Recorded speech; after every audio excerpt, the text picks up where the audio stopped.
Hello hello, good morning student, स्वागत है आप सभी का आज के सेशन में। Good morning all of you, good morning good morning.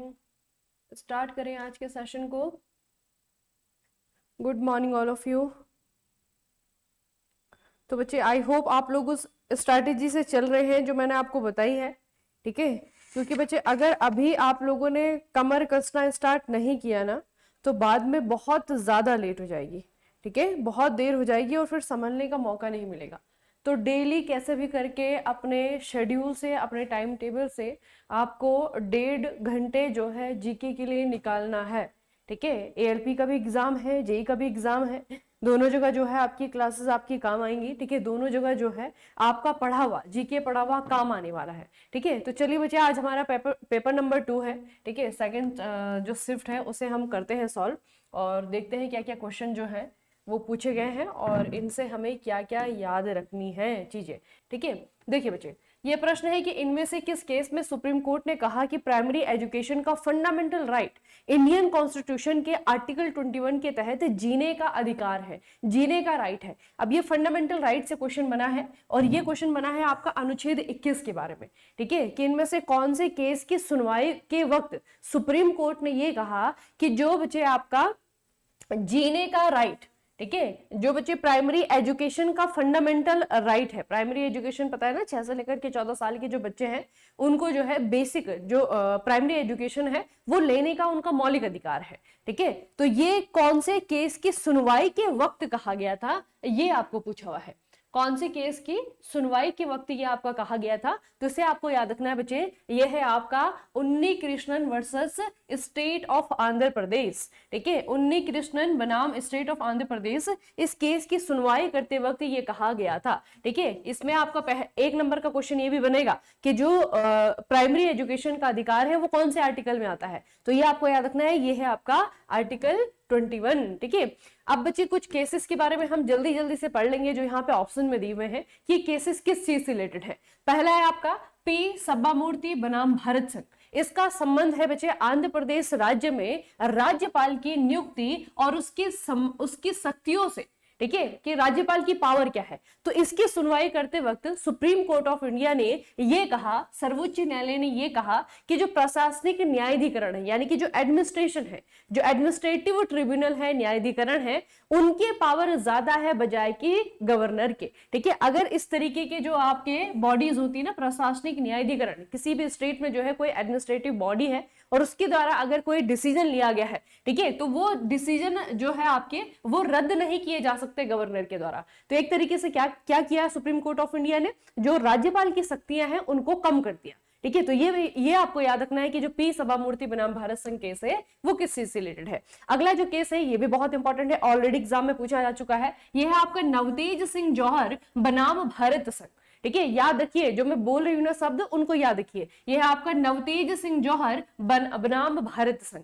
अब ये किस चीज से रिलेटेड है, ये है आपका भारत में समलैंगिकता को अपराध मुक्त करना। इस केस से पहले जो आर्टिकल 377 था बच्चे, ठीक है, सेक्शन 377 था, वो जो है आपका चलता था। उसके अकॉर्डिंग क्या था कि अगर कोई जो है दो लोग सेम सेक्स वाले, अगर दोनों जो है आपका किसी सेक्सुअल रिलेशनशिप में है तो वो जो है अपराध माना जाता था, ठीक है। और कौन सी धारा थी वो थी आपकी धारा 377। लेकिन इस केस के बाद में धारा 377 के कुछ हिस्सों को, पूरा नहीं, कुछ हिस्सों को जो है खारिज कर दिया गया, निरस्त कर दिया गया और यह कहा कि ये जो है नेचुरल है, ठीक है। अगर दो जो है एक होमोसेक्सुअलिटी को जो है क्या किया गया, एक तरीके से लीगलाइज किया गया इंडिया में या फिर डीक्रिमिनलाइज किया गया, इससे पहले एक क्राइम हुआ करता था, ठीक है। तो ये भी आपका बहुत इंपॉर्टेंट केस है, याद रखना है, नवतेज सिंह जौहर बनाम भारत संघ, ठीक है। और ये बच्चे सुप्रीम कोर्ट ऑफ इंडिया ने कब डिसीजन लिया था, ये लिया था आपका 2018 में, ठीक है। 2018 में भारतीय दंड संहिता की धारा 377 के कुछ हिस्सों को खत्म कर दिया गया था, निरस्त कर दिया गया था, ठीक है।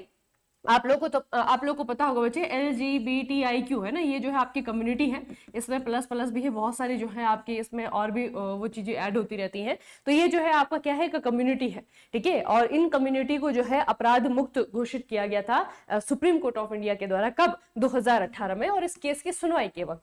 अगला है बच्चे आपका श्रेया सिंघल बनाम भारत संघ, ठीक है। श्रेया सिंघल बनाम भारत संघ, इसका संबंध किससे है, भारत में अभिव्यक्ति की स्वतंत्रता से। ठीक है, भारत में अभिव्यक्ति की स्वतंत्रता से इसका संबंध है। इसके तहत क्या किया गया, 2015 में सूचना प्रौद्योगिकी अधिनियम 2000 की धारा 66A को निरस्त कर दिया गया, जिसे असंवैधानिक माना गया। ठीक है, तो ये आपको बच्चे याद रखना है। इसमें आपका एक अधिनियम आया है, ये बहुत इंपॉर्टेंट है, ये है आपका आईटी एक्ट। ठीक है, बहुत बेसिक सा भी है, बहुत इंपॉर्टेंट भी है कि आईटी एक्ट कौन से साल का है। तो जो आईटी एक्ट है वो है आपका सन 2000 का। ठीक है, तो इसी में बच्चे आपका एक धारा 66A था, उसको जो है खारिज कर दिया गया। तो ये 3 केसेस जो है आपको याद रखने हैं। ठीक है, ये 3 केसेस जो है अलग अलग चीजों से रिलेटेड है, अलग अलग सब्जेक्ट से रिलेटेड है, और अलग अलग टाइम पीरियड पे जो है सुप्रीम कोर्ट की सुनवाई जो है इनके तहत की गई। ठीक है, अब देखिए बच्चे, हमने जो पढ़ना है वो है कि हमारा जो आर्टिकल 21 है, अनुच्छेद 21 है, अनुच्छेद 21 के लिए कौन कौन से केसेस में जो है अलग अलग टाइम पे सुनवाई की गई। ठीक है, कौन कौन से केसेस ऐसे हैं जो कि अनुच्छेद 21 से रिलेटेड है। तो पहला केस आता है आपका हुसैनारा खातून।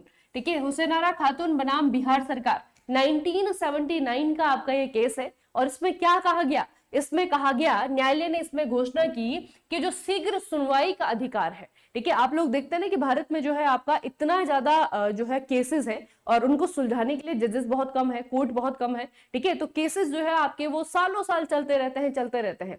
तो इसकी सुनवाई करते वक्त सुप्रीम कोर्ट ऑफ इंडिया ने ये कहा कि जो शीघ्र सुनवाई का अधिकार है ये भी आर्टिकल 21 के तहत आता है। मतलब कि अगर किसी व्यक्ति ने लीगल एड लेने के लिए किसी प्रकार का केस किया हुआ है, ठीक है, कोई भी उसका जो है आपका वो कानूनी सहायता चाहता है, किसी प्रकार की लीगल एड चाहता है, और वो केस जो है आपका लंबा चले जा रहा है, चले जा रहा है, चले जा रहा है, तो ये उसके मौलिक अधिकारों का हनन है। ठीक है, तो शीघ्र सुनवाई का अधिकार क्या है, आर्टिकल 21 के ए के तहत, आर्टिकल 21 के तहत आता है। ठीक है, तो ये भी आपको याद रखना है, 1979 का केस है। अगला जो केस है ये अभी रिसेंट वाला है, बहुत इंपॉर्टेंट है। 2017 में ये केस आया था आपका के.एस.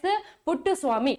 ठीक है, के.एस. पुट्टस्वामी केस है, के.एस. पुट्टस्वामी बनाम यूनियन ऑफ इंडिया यानी कि भारत संघ, 2017 का केस है। और सुप्रीम कोर्ट ऑफ इंडिया ने इसकी सुनवाई करते वक्त ये कहा था कि जो बच्चे निजता का अधिकार है, राइट टू प्रिवेसी, ये भी आर्टिकल 21 के तहत आता है।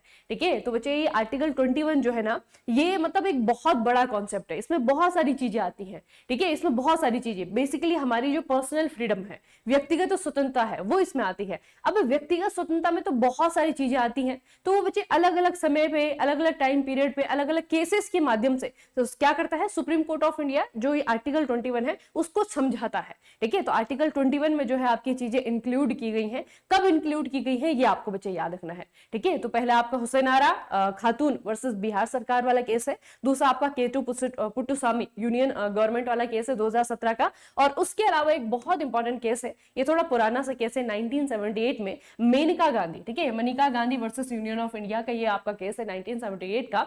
अब इसमें जो है सुप्रीम कोर्ट ऑफ इंडिया ने आर्टिकल 21 की परिभाषा दी थी कि अनुच्छेद 21 है क्या।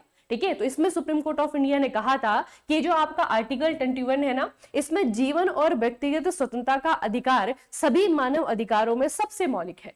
ठीक है, तो आपको ये प्रश्न पूछा जाता है, 1 नंबर का क्वेश्चन आता है कि हमारे जितने भी फंडामेंटल राइट हैं उनमें से सबसे मौलिक कौन सा है। ठीक है, तो ये आपको याद रखना है बच्चे, ये है आपका आर्टिकल 21। ठीक है, तो 1 नंबर का क्वेश्चन है, आपको पूछा जाएगा हमारे जितने भी फंडामेंटल राइट हैं उनमें से सबसे ज्यादा मौलिक कौन सा है। तो जो right to life and personal liberty है is the most fundamental of all human right. ठीक है, जितने भी हमारे मौलिक अधिकार हैं, जितने भी हमारे मानव अधिकार हैं, उनमें से सबसे ज्यादा मौलिक जो है, सबसे ज्यादा फंडामेंटल जो है वो है आपका जीने का अधिकार यानी कि आर्टिकल 21। ठीक है, इसे आपको याद रखना है। और ये भी कहा था कि यह केवल अस्तित्व के बारे में नहीं है बल्कि सम्मान के साथ जीवन जीने के बारे में है। ठीक है, तो आर्टिकल 21 जो है इसकी मतलब कोई एक पर्टिकुलर डेफिनेशन नहीं है, इसमें बहुत सारी चीजें जो है ऐड होती रहेंगी समय के साथ, है ना। जैसे जैसे आपके केसेस आएंगे जहां पे सुप्रीम कोर्ट को लगेगा कि इसको और ज्यादा डिफाइन करने की जरूरत है, तो सुप्रीम कोर्ट जो है इस तरीके से अपने जो जुरिस्डिक्शन आते हैं, है ना, उसमें जो है आर्टिकल 21 को समझाता रहेगा। ठीक है, तो ये बच्चे आर्टिकल 21 के बारे में बहुत इंपॉर्टेंट है। और वैसे सिंपल सा आर्टिकल 21 में आता क्या है, प्राण और दैहिक स्वतंत्रता, है ना, यानी कि हमारी पर्सनल लिबर्टी, बिल्कुल व्यक्तिगत स्वतंत्रता। ठीक है, इसे बच्चे आपको याद रखना है। अगला क्वेश्चन है आपका ये पूछ रहा है कि निम्नलिखित में से कौन सा आर्टिकल लिंग्विस्टिक माइनॉरिटीज के लिए स्पेशल ऑफिसर के ऑफिस से जुड़ा हुआ है। अब कल हमने जो है वित्त आयोग के बारे में प्रश्न पढ़ा था, ठीक है। वित्त आयोग के बारे में मैंने आपको एक शब्द बताया था कि वित्त आयोग जो है एक संवैधानिक निकाय है, ठीक है। उसी तरीके से बच्चे एक और संवैधानिक निकाय है और ये है आपका आर्टिकल लिंग्विस्टिक माइनॉरिटीज, ठीक है। ये जो है आपका क्या है, एक संवैधानिक निकाय है। ये कौन सी आर्टिकल में आता है, ये कौन से आर्टिकल में आता है, 350 के बी में आता है, ठीक है। ये कौन से आर्टिकल में आता है बच्चे, ये आता है आपका 350 के बी में। अच्छा, इसके अलावा इसके बारे में क्या याद रखना है, क्या कभी इसमें चेंजेस किए गए हैं, ठीक है। ये जो आपका भाषाई अल्पसंख्यकों के लिए विशेष अधिकारी है, इसके लिए इसमें कभी संशोधन किया गया है, बिल्कुल किया गया है। 1956 में 7th कॉन्स्टिट्यूशन अमेंडमेंट जो है इसमें किया गया, ठीक है। एक तो आपको ये याद रखना है। दूसरा बच्चे आपको ये याद रखना है कि कंपोजिशन, यानी कि इस कमीशन में, इस आयोग में कितने लोग होते हैं, तो ये आपको याद रखना है कि इसमें जो है मेंबरशिप एक ही होता है, ठीक है। ये आपका 1 मेंबर कमीशन है, याद रखेंगे। ये क्या है, ये आपका 1 मेंबर बॉडी है, 1 मेंबर कमीशन है। इसमें सिर्फ एक ही व्यक्ति होता है जिसे हम सीएलएम कहते हैं, ठीक है। उसके अलावा बच्चे अपॉइंट किसके द्वारा किया जाता है, भारत के राष्ट्रपति के द्वारा अपॉइंट किया जाता है। और इसके जो हेडक्वार्टर्स हैं कहां कहां पे है, तो इसका जो कार्यालय है मेन वो आपका नई दिल्ली में है, लेकिन उसके रीजनल ऑफिसेस भी हैं, क्षेत्रीय कार्यालय भी हैं। कहां कहां पे, बेलगाम में है कर्नाटका, चेन्नई जो है तमिलनाडु और कोलकाता जो है आपका वेस्ट बंगाल। और एक बहुत इंपॉर्टेंट क्वेश्चन आपको पूछा जाएगा कि ये जो अधिकारी है, ठीक है, भाषाई अल्पसंख्यकों के लिए जो विशेष अधिकारी है, ये कौन से मिनिस्ट्री के अंडर में काम करता है, तो ये मिनिस्ट्री कौन सी है आपकी, मिनिस्ट्री ऑफ माइनॉरिटी अफेयर्स, ठीक है, अल्पसंख्यक मामलों का मंत्रालय, उसके तहत जो है आपका ये ऑफिसर काम करता है, ठीक है। और नाम से आपको समझ में आ रहा होगा बच्चे कि किसके लिए काम करेगा, जो कम्युनिटी भाषाई आधार पे, ठीक है, जो कम्युनिटी भाषाई आधार पे बहुत कम रह गई है, ठीक है। कोई ऐसी, अब इंडिया बच्चे आप लोगों को पता है कितना ज्यादा डाइवर्स कंट्री है, आप जो है हर 100 किलोमीटर पे जो है अलग भाषा जो है आपको देखने को मिलेगी, ठीक है। और बहुत सारी भाषाएं ऐसी हैं जो कि जब से हमारा देश जो है एक पर्टिकुलर वे में चलना स्टार्ट हुआ है, तो उस समय से आज की अगर बात करें तो बहुत सारी भाषाएं जो है गायब हो गई हैं, ठीक है, क्योंकि उन भाषाओं को बोलने वाले लोग नहीं रहे हैं, ठीक है। तो ये जो आपकी ऐसी भाषाएं हैं जिनको बोलने वाले लोग बहुत कम है, उनके अधिकारों के लिए जो है ऑफिसर काम करता है, ठीक है। और ये आपकी कॉन्स्टिट्यूशनल बॉडी है बच्चे, याद रखना, ठीक है। कौन से आर्टिकल में आता है, आर्टिकल 350 के बी में आता है, ठीक है। अगला क्वेश्चन आपका है, इनमें से कौन सा संवैधानिक संशोधन संसद को दो या दो से ज्यादा राज्यों के लिए एक ही हाई कोर्ट बनाने का अधिकार देता है। ये आप लोगों ने पढ़ा हुआ है, जल्दी से बताइए बच्चे कौन सा है। गुड मॉर्निंग बच्चे, good morning, good morning Rajesh, good morning Balakrishnan, good morning Ankita, good morning. बताइए कौन सा ऐसा आर्टिकल है, कौन सा ऐसा संवैधानिक संशोधन है जिसने क्या किया, जिसने 2 या 2 से ज्यादा राज्यों के लिए एक ही हाई कोर्ट बनाने का अधिकार दिया। कौन सा ऐसा कॉन्स्टिट्यूशनल अमेंडमेंट है, ये है बच्चे आपका 7th, ठीक है, 7वां संवैधानिक संशोधन एक्ट है, जिसने कि एक ही हाई कोर्ट को जो है 2 स्टेट को चलाने का अधिकार दिया। तो हाई कोर्ट के बारे में आपको और क्या याद रखना है, देखिए बच्चे, ये जो आपका 7वां संवैधानिक संशोधन हुआ था ना, अभी मैंने आपको माइनॉरिटीज वाले में बताया था, उसमें चेंजेस वहां भी किए गए थे। तो 1956 में 1956 में जो है आपका 7वां संवैधानिक संशोधन अधिनियम आता है, ठीक है। और ये जो है हमारे उच्च न्यायालय को, हाई कोर्ट को ये पावर देता है कि एक हाई कोर्ट जो है 2 से ज्यादा स्टेट को संभाल सकता है, ठीक है। उसके अलावा बच्चे आपको क्या याद रखना है कि संसद, एक प्रश्न आता है आपका कि जो 2 या 2 से अधिक राज्यों और एक केंद्र शासित प्रदेश के लिए एक समान उच्च न्यायालय की स्थापना करने का अधिकार है, ठीक है, ये किसके पास में है, तो कौन इस तरीके से जो है, अब बच्चे जो हमारे हाई कोर्ट है जो एक से ज्यादा स्टेट को चला रहे हैं या फिर एक साथ जो है एक स्टेट और एक यूनियन टेरिटरी को चला रहे हैं, उनको वो राइट कौन देता है, उनके पास में वो पावर कहां से आती है, तो वो पावर दी जाती है संसद के द्वारा,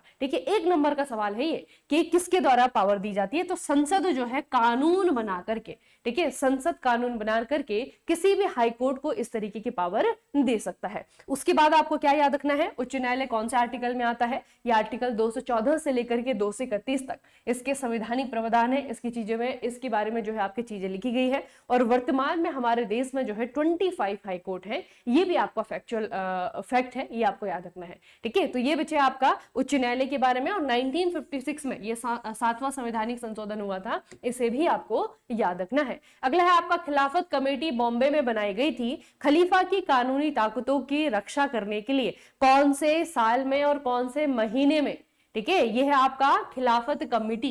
खिलाफत कमेटी बच्चे एक तो सवाल आता है ये कहाँ पे बनी थी, तो बॉम्बे में जो है इसका निर्माण किया गया था, है ना, बॉम्बे में जो है कमेटी बनाई गई थी। और ये बेसिकली जो है उस समय के जो खलीफा थे, तो बेसिकली बच्चे खलीफा क्या है ना, ये एक रिलीजियस लीडर है। ठीक है, आज के टाइम पे तो नहीं देखने को मिलता है, लेकिन उस समय जो है आपका पूरा जो इस्लामिक वर्ल्ड था, यानी कि ऐसे ऐसे ऐसे देश जहां पर कि मुस्लिम रहते हैं, ठीक है, तो सारे के सारे जो आपके पूरी दुनिया के मुस्लिम थे वो जो है खलीफा को अपने रिलीजियस हेड मानते थे।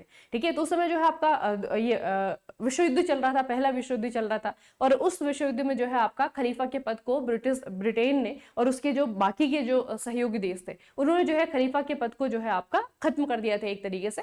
तो ये जो है ब्रिटेन के विरुद्ध सारे के सारे जो आपके मुसलमान हैं पूरी दुनिया के, वो जो है खिलाफत आंदोलन चलाते हैं। ठीक है, और वो खिलाफत आंदोलन जो है भारत के मुसलमान भी चलाते हैं। ठीक है, तो वो जो खिलाफत आंदोलन था उसे स्टार्ट करने के लिए, भारत में उसे चलाने के लिए एक खिलाफत कमेटी बनाई गई। और खिलाफत कमेटी कब बनी थी? मार्च 1919 में। ठीक है, अब इस तरीके की चीजें हैं बच्चे, ये बहुत बेसिक है। ठीक है, खिलाफत कमेटी कब बनी थी? 1919, ये बहुत बेसिक है। लेकिन जब मंथ के साथ में आपको दिया जाएगा जनवरी 1919, फरवरी 1919, इस तरीके से, तो आपको याद रखना है कि मार्च 1919 में जो है आपका खिलाफत कमेटी बनाई गई थी। ठीक है, याद रखेंगे इतना। उसके अलावा बच्चे फिर पूछा जाएगा किसने बनाई थी, है ना, तो ये जो है आपका ये आंदोलन जो है 1919 से लेकर के 1924 के बीच में चला था। और खिलाफत समिति जो है आपका अली बंधु, ठीक है, और मौलाना अबुल कलाम आजाद, अजमल खान और हसरत मोहानी, ठीक है, ये जो है आपके क्या है 4-5 लोग हैं जिनके नेतृत्व में ये कमेटी बनी थी। कहां पे? बॉम्बे में। ठीक है, उसके अलावा बच्चे 1919 में जो है आपका खिलाफत कमेटी बनी, और फिर 19 से 20 में जो है आपका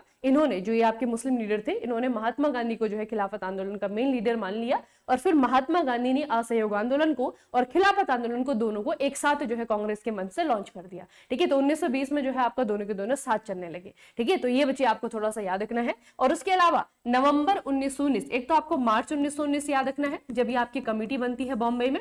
फिर आता है आपका नवंबर 1919। नवंबर 1919 में दिल्ली में एक अखिल भारतीय खिलाफत सम्मेलन भी आयोजित किया जाता है। ठीक है, तो ये आपका बहुत इंपॉर्टेंट बच्चे आपका ये इवेंट है और बहुत बेसिक सभी इवेंट है। ठीक है, इसके बारे में इस तरीके के डिटेल वाले क्वेश्चन पूछे जाएंगे। तो ये जो महीने है ना, मार्च 1919, नवंबर 1919, ये आपको कम से कम याद रखना है। तो मार्च 1919 में जो खिलाफत कमेटी बनी थी वो आपकी बॉम्बे में बनी थी, और जो खिलाफत सम्मेलन हुआ था वो दिल्ली में हुआ था। कब हुआ था? नवंबर 1919 में। ठीक है, ये चीजें थोड़ी सी बेसिक सी हैं, इनको आपको ख्याल रखना पड़ेगा। अगला बच्चे, 8वीं सदी एडी के दौरान मान्यखेत इनमें से किस राजवंश की राजधानी है? अब ये जो है वो टाइम पीरियड है जबकि गुप्त वंश खत्म हो चुका है। ठीक है, भारत में हम प्राचीन इतिहास पढ़ते हैं ना बच्चे, तो गुप्त वंश जो है ये खत्म हो चुका है। अब जो है गुप्त वंश की जगह कौन सा डायनेस्टी जो है आपका आएगा? ठीक है, तो इस समय बच्चे आपका क्या होता है ना, 3 शक्तियों के बीच में एक संघर्ष होता है। किसके लिए? कन्नौज के लिए। ठीक है, आप लोगों ने अगर हिस्ट्री पढ़ी होगी तो कुछ कुछ आपके दिमाग में याद आ रहा होगा। इसे कहते हैं त्रिपक्षीय संघर्ष। ठीक है, तो जो त्रिपक्षीय संघर्ष है ना, यहाँ से जो है काफी अच्छे क्वेश्चन बनते हैं। तो उसमें आपका एक प्रश्न बना है कि मान्यखेत इनमें से कौन से राजवंश की राजधानी थी? तो ये बच्चे आपकी राजधानी थी राष्ट्रकूट की। ठीक है, याद रखिएगा, जो राष्ट्रकूट वंश है, डायनेस्टी है, इनकी राजधानी जो है कहाँ पे थी? मान्यखेत में थी। ठीक है, याद रहेगा इतना, राष्ट्रकूट वंश है और इसकी राजधानी थी मान्यखेत में।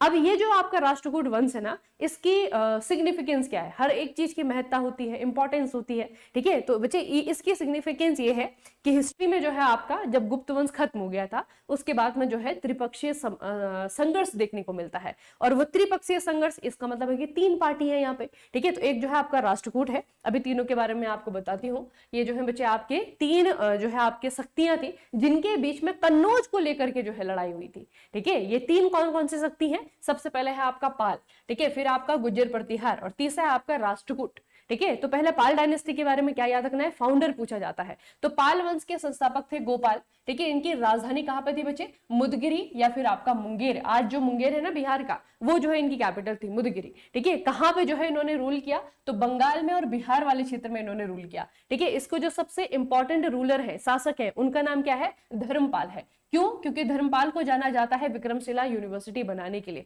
ठीक है, इन्होंने बच्चे आपका ये विक्रमशिला यूनिवर्सिटी भी बनाई थी और उसके अलावा इन्होंने एक बुद्धिस्ट मॉनेस्ट्री भी बनाई थी गया में।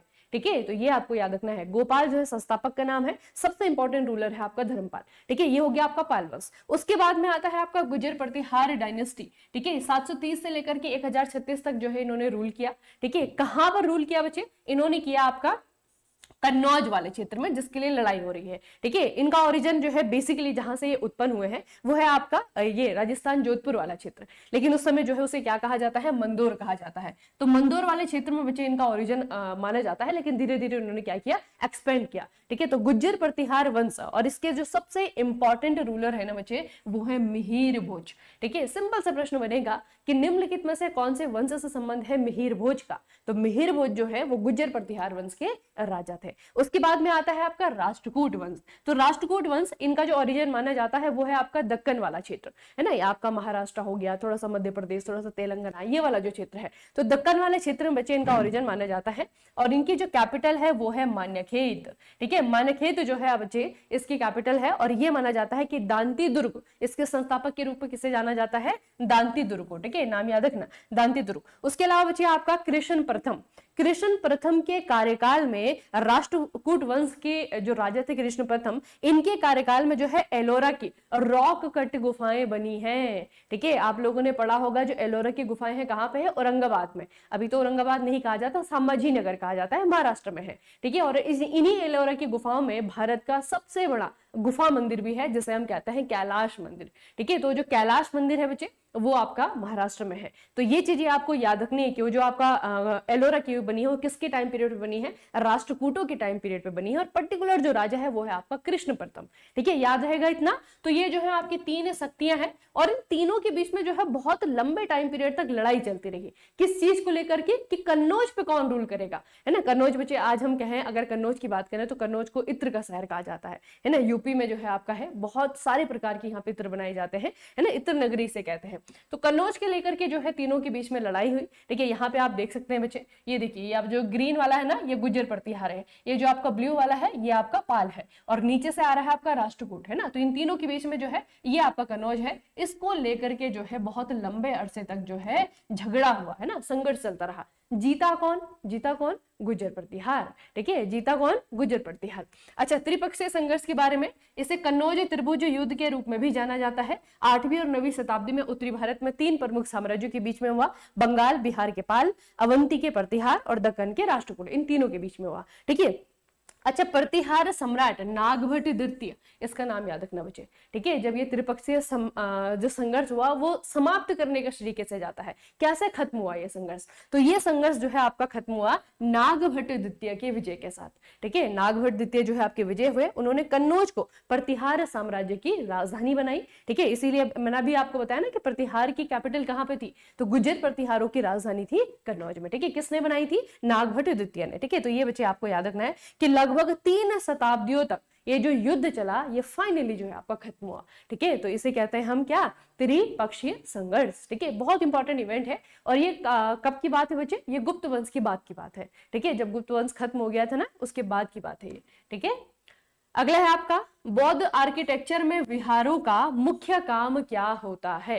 तो बुद्धिस्ट आर्किटेक्चर में 3 चीजें होती हैं। एक होता है आपका स्तूप, बहुत ही ज्यादा प्योर माना जाता है, बहुत ज्यादा सैक्रेड माना जाता है। ठीक है, एक होता है आपका बच्चे चैत, और एक होता है आपका विहार। ठीक है, तो जो आपके चैत होते हैं, यहाँ पे जो मॉन्क होते हैं ना, वो ध्यान लगाते हैं, एक तरीके से पूजा पाठ का काम करते हैं, है ना। जो बुद्धिस्ट मॉन्क है, उनकी जो प्रेयर्स होती हैं, प्रार्थना वो लोग करते हैं, वो जिस जगह पे करते हैं, जो उनका प्रेयर हॉल है, उसको जो है चैत कहा जाता है। ठीक है, और जिस जगह बुद्धिस्ट मॉन्क रहते हैं, यानी उनकी मोनेस्ट्री, उसे विहार कहा जाता है। ठीक है, और जो आपका स्तूप है, ये ऐसा ही है जैसे हिंदुओं में टेम्पल है। ठीक है, तो बेसिकली ऐसा माना जाता है कि स्तूप जो है, जैसे कि सांची का स्तूप है, सांची के स्तूप के भीतर जो है गौतम बुद्ध के क्या है, उनके शरीर के अवशेष है। ठीक है, तो उसको जो है इतना ज्यादा प्योर माना जाता है। तो स्तूप है, चैत है, विहार है। इसमें से किसके बारे में पूछा हुआ है? विहारों का मुख्य काम क्या होता था?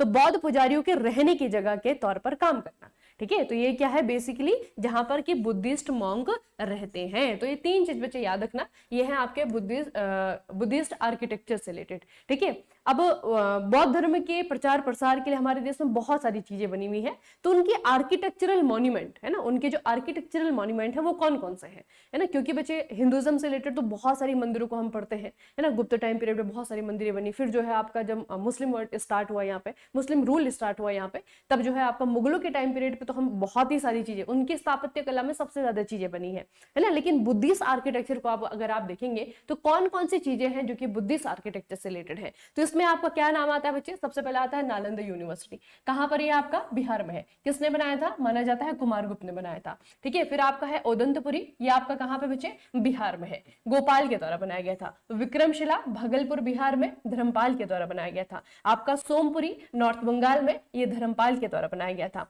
आपका जगदल, ये आपका बंगाल में, ये रामपाल के द्वारा बनाया गया था। वल्लभी गुजरात में, ये भट्टारिका या फिर मैत्रक रूलर के द्वारा, मतलब वंश का नाम मैत्रक है, तो मैत्रक रूलर भट्टारिक के द्वारा इसे बनाया गया था। तो ये क्या है बेसिकली, ये जो है आपकी यूनिवर्सिटीज है, और इनको हम कह सकते हैं कि बौद्ध स्थापत्य कला का एक एग्जाम्पल भी है। ठीक है, तो ये जो है आपके बच्चे यूनिवर्सिटीज है, सारी की सारी जो यूनिवर्सिटीज थी ना, ये बुद्धिज्म को पढ़ाती थी ना, बुद्धिस्ट का जो आपका एजुकेशन है, उनका जो लिटरेचर है, उनको जो है आपका ये पढ़ाने का काम करती है। तो सारी की सारी यूनिवर्सिटीज है, आपको याद रखना है कि इन यूनिवर्सिटीज को किसने बनाया है और ये कहां पर बनाई गई थी। ठीक है, ये बच्चे याद रखिएगा। अगला है आपका नॉन बायोडिग्रेडेबल वेस्ट पर्यावरण की समस्याएं क्यों पैदा करते हैं। अब देखिए बच्चे, ये सीबीटी 1 के क्वेश्चन पेपर हम सॉल्व कर रहे हैं 2024 का। ठीक है, लेकिन यहाँ पे 2 क्वेश्चन जो है आपके इन्वायरमेंट की है। ठीक है, इसीलिए मैं आपको कह रही थी ना कि इन्वायरमेंट की जो इंपॉर्टेंस है, ये मत सोच के चलिए कि वो सिर्फ आपका सीबीटी 2 के लिए इंपॉर्टेंट है। वो अगर आप सीबीटी 2 के लिए पढ़ रहे हैं तो वो सीबीटी 1 में भी आपके काम आएगा। ठीक है, तो सीबीटी 1 में भी जो है बच्चे आपके 2 क्वेश्चन आपको इन्वायरमेंट से देखने को मिलेंगे।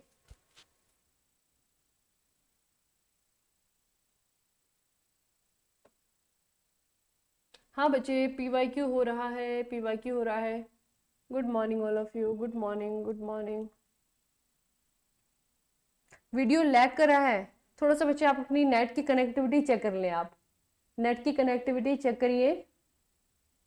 एलपी में मैकेनिकल इंजीनियरिंग प्रोडक्शन को होल्ड कर रहे हैं।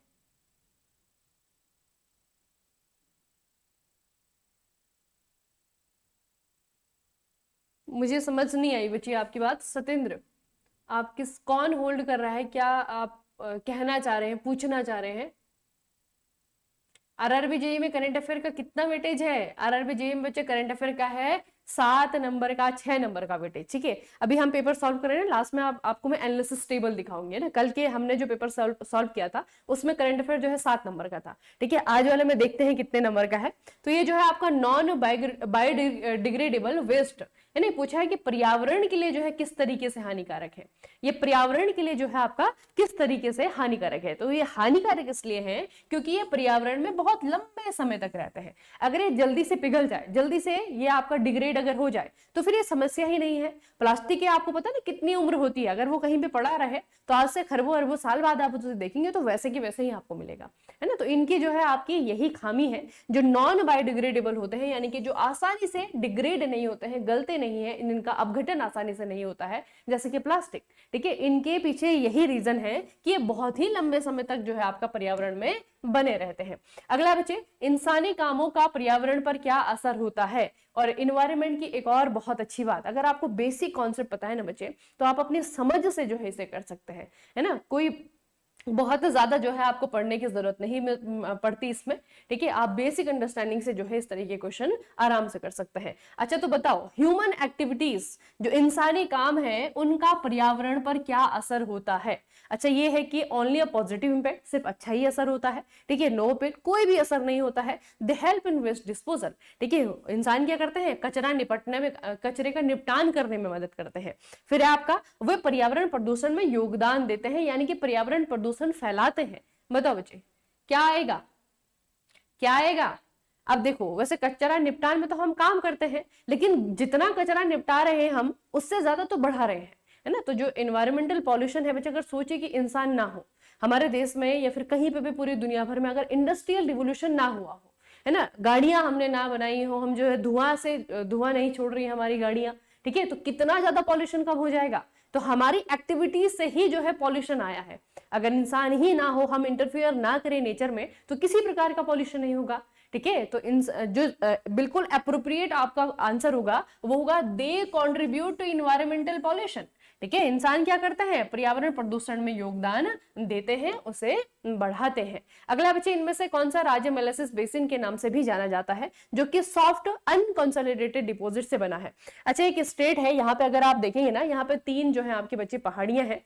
ठीक है, ये है आपका मेघालय। ठीक है, मेघालय को हम किस लिए जानते हैं, मेघालय को हम जानते हैं मौसिनराम के लिए। ठीक है, मौसिनराम बेसिकली एक विलेज है। ठीक है, चेरापूंजी के तहत आपका ये आता है, और ये जो है पूरे विश्व में सबसे ज्यादा बारिश रिसीव करने वाला जो है आपका विलेज है। ठीक है, तो मौसिनराम बच्चे आपको याद रखना है। मिजोरम को जो है इसलिए जाना जाता है, और एक और चीज के लिए ये आपका जाना एक और चीज के लिए जो है आपका, मैंने आपका अच्छा मेलासिस बेसिन पूछा हुआ है। चलिए, थोड़ा सा कंफ्यूजन हो गया मुझे। इसका आंसर होगा बच्चे आपका मिजोरम। ठीक है, मेघालय नहीं। ठीक है, तो मेघालय तो आपका नॉर्थ ईस्ट में, इसे जाना जाता है किस लिए, ये आपका चेरापूंजी के लिए जाना जाता है, यानी कि मौसिनराम के लिए जाना जाता है। ठीक है, और एक है बच्चे आपका मिजोरम। ठीक है, तो मिजोरम जो है ना आपका, मिजोरम में बेसिकली क्या है, इसे जाना जाता है इसके रोलिंग हिल्स के लिए। ठीक है, बहुत बच्चे यहाँ पे खूबसूरत खूबसूरत पहाड़ियां हैं। ठीक है, लेकिन इन पहाड़ियों को अगर आप देखेंगे तो जैसे ये पहाड़ है, ठीक है, इस तरीके से पहाड़ है, पहाड़ियों के साथ साथ में बच्चे आपके क्या है, इस तरीके से मिट्टी की लेयर है। ठीक है, ये जो मिट्टी की लेयर है ना, इन मिट्टी की लेयर को ही जो है यहाँ पे क्या कहा जाता है, मेलासिस बेसिन कहा जाता है। और ये पूरे मिजोरम में जो है आपको देखने को मिलेगा, इसीलिए जो है आपका मिजोरम को मेलासिस बेसिन के नाम से भी जाना जाता है, क्योंकि यहाँ पे क्या है कि पहाड़ों के साथ में जो है कि एक इस प्रकार की संरचना चलती है। ठीक है, जो एक लेयर में जो है आपकी यहाँ पे मिट्टियों का जो है आपका लेयर में इस तरीके से एक स्ट्रक्चर है, बेसिकली हम कह सकते हैं कि स्ट्रक्चर है। ठीक है, वो जो है आपको यहाँ पे देखने को मिलता है, और उसे जो है मेलासिस बेसिन कहा जाता है। ठीक है, तो ये आपको याद रखना है बच्चे, यह आपका मिजोरम। ठीक है, मिजोरम है, तो मिजोरम को अपनी अनूठी भौगोलिक स्थिति के कारण मेलासिस बेसिन कहा जाता है। ठीक है, याद रखना इसे। और ये जो है आपके राज्य में घाटियां हैं, जिन्हें फॉरलैंड बेसिन भी कहा जाता है, और ये मुलायम असंगठित निक्षेपों से भरी हुई है। ये निक्षेप मेलासिस एक गाढ़े सिरप जैसे दिखते हैं। पहाड़ियों के बीच में घाटियां ही वह मुख्य विशेषता है जो कि मिजोरम को मेलासिस बेसिन उपनाम देती है। ठीक है, तो मेलासिस बेसिन जो है इसे क्यों कहा जाता है, क्योंकि यहाँ पे कुछ ऐसी आकृतियां हैं, भू आकृतियां हैं जो कि कहीं और नहीं देखने को मिलती हैं, और बेसिकली वो सेडिमेंट ही बचे है ना, सेडिमेंट यानी कि निक्षेप जिसे हम कहते हैं ना, वो जो है नदियों के द्वारा लाया हुआ या फिर हवाओं के द्वारा लाया हुआ है ना, इस तरीके की जो है आपका निक्षेप है, जो कि इस तरीके के स्ट्रक्चर में जो यहाँ पर बैठ गया है, बन गया है, तो उसे जो है आपका क्या कहा जाता है, मेलासिस बेसिन कहा जाता है। ठीक है, और ये यहाँ पे PYQ है, ये आया तो 2024 में है, लेकिन इससे पहले SSC JEE में आ चुका है यही क्वेश्चन, सेम इसी प्रकार से, कोई भी लैंग्वेज में चेंज नहीं है, लेकिन ये SSC JEE में आ चुका है क्वेश्चन। ठीक है, पूरा का पूरा उठा करके सेम टू सेम उन्होंने दे दिया यहाँ पे। अब आता है बच्चे करंट अफेयर। करंट अफेयर में आपका आया है कि एयरफोर्स ने अपने आरोग्य मैत्री डिजास्टर मैनेजमेंट क्यूब का सफल पूर्वक टेस्ट किया है। तो ये आपका डिफेंस के क्वेश्चन है ना, इसे बेसिकली मैं आपको आंसर नहीं बताऊंगी, उसी का आंसर बताऊंगी जो आपको याद रखना है अभी भी, है ना, क्योंकि ज्यादातर आंसर बच्चे आपको याद नहीं रखने हैं, है ना, ये जो है आपको ज्यादातर याद नहीं रखने में से इसका आंसर आगरा है। तो ये आपका डिफेंस का क्वेश्चन है। अगला है, ये बहुत इंपॉर्टेंट है, 2019 में बुक पब्लिश हुई थी, fiction as history, the novel and the city in the modern north India. ठीक है, अब ये बच्चे आपकी क्या है, किताब है। ठीक है, इसके जो है आपको राइटर पूछे हुए कि किसने जो है आपकी ये किताब लिखी है, तो आपको याद रखना है वसुधा डालमिया। ठीक है, वसुधा डालमिया के द्वारा किताब लिखी गई है फिक्शन एज हिस्ट्री। ठीक है, फिक्शन एज हिस्ट्री, इसे अभी भी याद रखना, आगे भी पूछी जाएगी। ठीक है, अब मैं आपको कुछ और इंपॉर्टेंट राइटर्स का नाम बता रही हूँ, इसके पीछे बच्चे आपके बहुत सारे रीजन है। ठीक है, बहुत सारे रीजन है इन किताबों को पूछे जाने के। कुछ बहुत इंपॉर्टेंट पर्सनैलिटी होती है, या फिर कुछ जो है आपके कुछ ऐसे किताबें होती हैं जो बहुत ज्यादा चर्चाओं में रहती है। अब चर्चाओं में कहाँ पे, किन के बीच में, जो स्कॉलर लोग हैं, ठीक है, जो स्कॉलर है, प्रोफेसर है ना, बड़े बड़े जो है आपके जो भाषाविद हैं, उनके बीच में जो है किताबें बच्चे आपका चर्चा का विषय रही हैं, या फिर इनको जो है पाठकों ने बहुत ज्यादा सराहा है उस साल जब ये आपकी लॉन्च हुई। ठीक है, या फिर इनको कोई ना कोई इंटरनेशनल अवार्ड दिए गए हैं। ठीक है, तो इस तरीके की आपकी बुक्स हैं जो मैं आपको बता रही हूँ, इनको याद रखिएगा। इस बार के लिए भी ये आपका बहुत इंपॉर्टेंट रहेगा, क्योंकि आप अगर आप RRB के सिलेबस में देखेंगे तो पर्टिकुलर जो है आपको सिलेबस में लिखा हुआ है बुक्स एंड ऑथर। ठीक है, तो बहुत इंपॉर्टेंट आपका जो है टॉपिक है। किताब आपको याद रखनी बच्चे, good economics for hard time, Abhijit Banerjee की और एस्थर डुफ्लो, इनकी बुक है। अभिजीत बनर्जी याद रखना 2019 में भारत के हैं, इनको जो है नोबेल पुरस्कार दिया गया था, किसके लिए? इकोनॉमिक्स के फील्ड में। ठीक है, तो अभिजीत बनर्जी और उनके साथ एस्थर डुफ्लो दोनों ने लिखी है good economics for hard time. ठीक है, बहुत इंपॉर्टेंट है। अगली आपकी सैमुअल पॉल की बुक है the new politics of language. अगली आपकी संदीप शास्त्री की बुक है लाल बहादुर शास्त्री के बारे में। ठीक है, मिहिर दलाल की बुक है बिग बिलियन स्टार्टअप। ठीक है, ऑलरेडी एग्जाम में आ चुकी है, याद रखना, मिहिर दलाल की बुक है। विनीत वाजपेयी की बुक है शत्रुजीत। ठीक है, शत्रुजीत। उसके बाद आपकी बुक है रघुराम राजन, हमारे आरबीआई के पूर्व governor, reserve bank of India के गवर्नर रह चुके हैं, और इनकी है द थर्ड पिलर। तो बहुत इंपॉर्टेंट बुक है बच्चे ये, ठीक है, आने वाले एग्जाम्स के लिए, द थर्ड पिलर।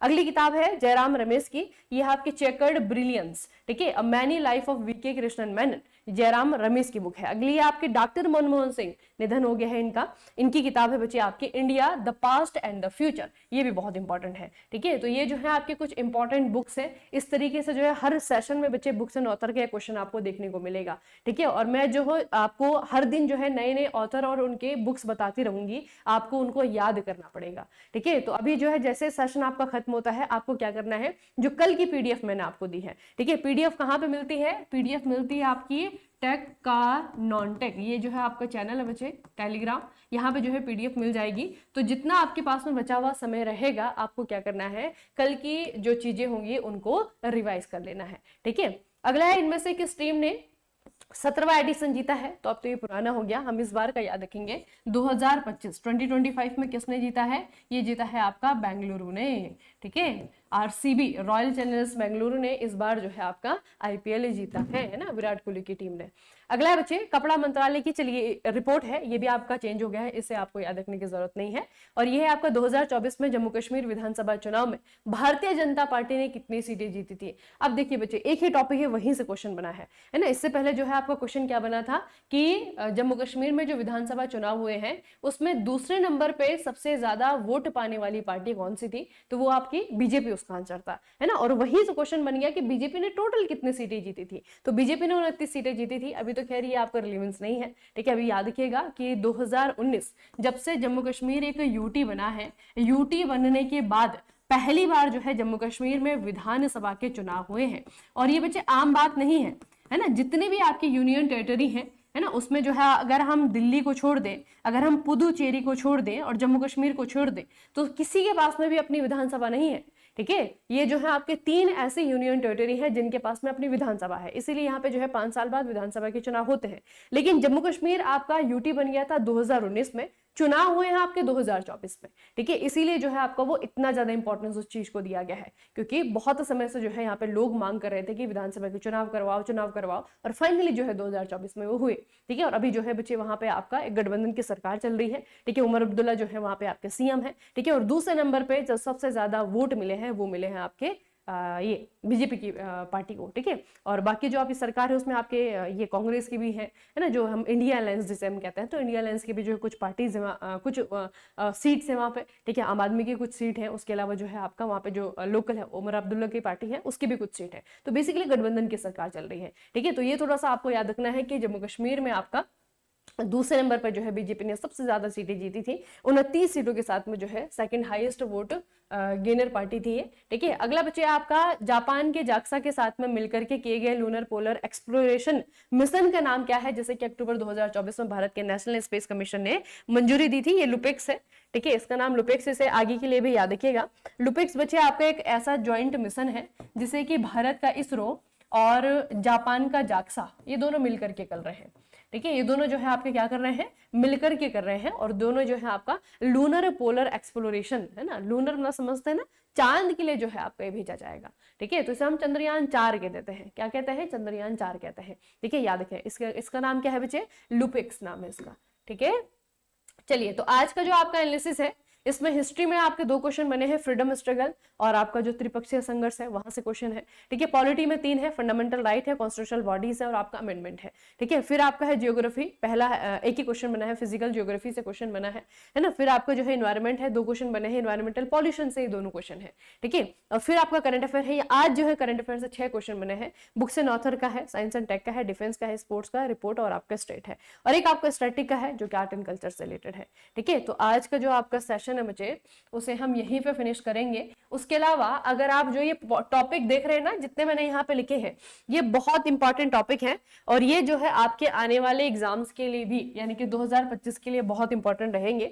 अगर ये आपको टॉपिक डिटेल में भी पढ़ने हैं, आप हमारे कोर्सेज से जुड़ जाएं, ठीक है। आरआरबी के लिए बहुत सारे जो है आपके अलग अलग टाइप के कोर्सेज हैं, क्योंकि मैकेनिकल इंजीनियरिंग का प्लेटफॉर्म है और सिविल इंजीनियरिंग का प्लेटफॉर्म है, तो आपको जो है कॉम्बो कोर्स भी देखने को मिलेंगे, जहां पर कि टेक्निकल नॉन टेक्निकल दोनों है। अगर आपका जो है ऑलरेडी टेक्निकल में किसी और बैच में इन्वॉल्व है, तो आप जो है CBT 1 के लिए पर्टिकुलर जो आपका नॉन टेक्निकल है उसे भी ले सकते हैं ना। तो वो जो है बच्चे आपका कॉम्बो है। कॉम्बो का मतलब यह है कि आरआरबी, ALP और जे दोनों की प्रिपरेशन यहाँ पे आपकी हो रही है, ठीक है। तो ये जो है कोर्स आप लोग देख सकते हैं। आरआरबी जे के लिए बहुत सारे जो है ऑप्शन है, और उसके अलावा जो है करंट अफेयर्स, ठीक है। करंट अफेयर अगर आपको रिवाइज करना है बच्चे, क्योंकि करंट अफेयर पिछले 1 साल का हमें पढ़ना पड़ेगा, तो करंट अफेयर आप लोगों को अगर रिवाइज करना है तो नॉन टेक ई बुक वाले सेक्शन में आप लोग जाएंगे, और अलग अलग तरीके की जो है करंट अफेयर बुक आपको देखने को मिलेंगे, है ना। क्योंकि हर बच्चे की नीड अलग है, रिक्वायरमेंट अलग है। जो बच्चे लगातार डेली करंट अफेयर सेशन से जुड़े हुए हैं, आप लोगों को बच्चे इस तरीके की बुक्स की आवश्यकता नहीं है अगर आप लोग नोट्स बना रहे हैं तो, ठीक है। क्योंकि ये चीजें आपकी वही है ना, एक तरीके से ये उन बच्चों के लिए ज्यादा फायदेमंद होंगे जो नोट्स नहीं बना पाए, या फिर जो है वर्किंग है, जिनको इतना समय नहीं मिलता है कि नोट बनाए अपने हाथों से, ठीक है। तो उनके लिए जो है बहुत फायदेमंद रहेंगी। तो पिछले 6 महीने का करंट अफेयर का बुक, ई बुक आपको मिल जाएगी। उसके अलावा जो है प्रैक्टिस करने के लिए आपके बच्चे इस तरीके की MCQ बुक भी है, 3-3 महीने में जो है आपके जितने भी MCQs होते हैं सारी की सारी जो है आपकी MCQ बुक मिलेंगी, ठीक है। और ये आपके 12 महीने की, तो आपको 12 महीने वाले में आपका क्या है ना, 12 महीने 2025, इसमें आपका सब्सक्रिप्शन बेस है। एक बार अगर आपने सब्सक्राइब कर लिया तो इसमें जो है हर महीने की मैगजीन आती रहेंगी, है ना। तो ये बच्चे आपका वो वाला है। तो इस तरीके से बहुत सारे जो है ऑप्शंस करंट अफेयर्स के लिए आपके पास में है। आरआरबी जेईई के लिए इन्वायरमेंट CBT 2 है ना, बहुत अच्छी बुक है बच्चे, ये आपका CBT 2 के लिए इन्वायरमेंट, ठीक है। MCQ बुक है, ये आप लोग परचेस कर सकते हैं। तो बेसिकली जो है इतना मटीरियल जो है आपको दिया जा रहा है करंट अफेयर के सेक्शन में, और हमारा जो स्टार्टिंग वाला पोर्शन है उसके सेक्शन में, ठीक है। तो आप अपनी एक नीड के अकॉर्डिंग जो है बुक्स को परचेज करिएगा। अगर नोट्स बने हुए हैं तो फिर कोई जरूरत नहीं है, अगर प्रैक्टिस करनी है तब जो है आप MCQ वाली बुक खरीद सकते हैं, ठीक है। उसके अलावा बच्चे जो है अगर आप थ्योरी फॉर्म में तैयारी करना चाहते हैं ना, जो भी इंपॉर्टेंट टॉपिक मैं आपको डेली बेसिस पे पढ़ा रही हूँ, इनको जो है पूरा का पूरा आपको अगर पढ़ना है ना, इनको जो है अगर आपको सीखना है तो वो जो है आप हमारे कोर्सेज में जुड़ करके कर सकते हैं। और उसके अलावा जो है ये डेली बेसिस पे बच्चे क्लासेस तो चलती ही रहेंगी, इसमें कोई भी जो है इन्फॉर्मेशन में रिपीट नहीं करूंगी, ठीक है। हर क्लास जो है आपका बिल्कुल यूनिक होने वाला है। और फिर जो है जैसे ही आपके 9 पेपर आपके खत्म होते हैं, फिर आपका एक मॉक टेस्ट होगा, ठीक है। लाइव मॉक टेस्ट में आपका लूंगी, जहां पर क्वेश्चन जो है इन्हीं टॉपिक से रिलेटेड आपके होंगे, ठीक है। तो आप बहुत अच्छे से ध्यान से बच्चे इनको देखिएगा, उसमें जो है आपका फर्स्ट सेकंड थर्ड इस तरीके से बच्चों को मार्क्स भी दिए जाएंगे, रैंक भी आपकी आएगी, ठीक है। तो जब ये आपके 9 पेपर खत्म हो जाएंगे उसके बाद में जो है आपका एक मॉक टेस्ट होगा, लाइव मॉक टेस्ट होगा इसी तरीके से यूट्यूब पे, ठीक है। और कोशिश करना है कि आप लोग सारे के सारे फर्स्ट आ जाए, ठीक है, क्योंकि फर्स्ट वाले के लिए एक सरप्राइज है, ठीक है। तो क्या सरप्राइज है वो तो जब आप लोग फर्स्ट रैंक गेन करेंगे उसके बाद में ही आपको पता लगेगा, ठीक है। तो चलिए बच्चे आज का सेशन जो है हम यहीं पे करते। Good morning, good morning. हाँ कमेंट में देख रही हूँ बच्चे। अरे वीडियो ठीक, यहाँ से तो बच्चे वीडियो ठीक ही है। चलिए आप तो सेशन आपका खत्म होता है तो आप इसे दोबारा से देख सकते हैं।